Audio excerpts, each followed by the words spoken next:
Socceroos at critical juncture with more than World Cup place at stake. Kemp. The Socceroos came dangerously close to a feel-good story in 2021. World Cup qualifying had resumed after a lengthy COVID-enforced layoff, and the team were rollicking through Asia's second phase. Hockey scorelines had become the norm, Harry Souter was having a pre-ACL field day, and other newcomers offered glimpses of a greener and more golden future.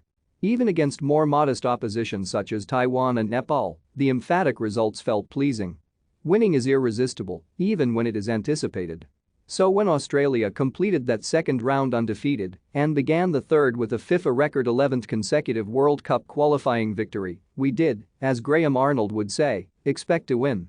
Amid the encouragement there were well-founded cautions that the Socceroos have long labored to pull well-organized defenses out of shape, that they lack the tactical sophistication to score through the middle and rely too heavily on set pieces.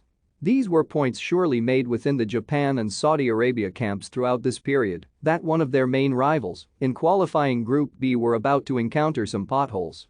And so it came to pass. After wins over China, Vietnam, and Oman, Australia lost to Japan in Saitama.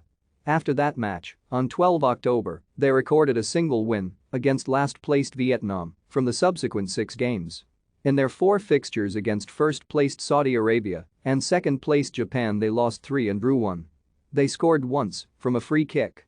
Over the course of those testing 6 months, almost all of that initial zest unraveled with the results. The periodic anxiety around youth development in this country once again crescendoed. Any appetite for goodwill towards Arnold eroded to such an extent that Football Australia was forced to issue a statement confirming he will not be sacked before the playoffs. Which is where we are now, at this critical juncture in a curious qualifying campaign, and with the World Cup on the line. Lose to the United Arab Emirates in Doha on Tuesday, Wednesday morning Est, and there will be no second and decisive playoff against Peru. It will be the end of the road to Qatar 2022. For Arnold's tenure. For Australia's run of 4 successive World Cups. The UAE are not unbeatable by any stretch. But they are also very capable of undoing the Socceroos, as they did in the quarter-finals of the 2019 Asian Cup, a tournament of middling performances which again feel pertinent. In that match, an Australian defensive error allowed Ali Mabkout to dribble free and score the winner. Mabkout has 14 goals in this qualifying cycle, the most across all the confederations, and, alongside returning talisman Omar Abdulrahman, has the capacity to make life very difficult. The Socceroos, of course, have attacking strengths of their own, though who Arnold picks is anyone's guess given his experimentation during last week's friendly against Jordan. This sudden death playoff, though, is more than selection debates.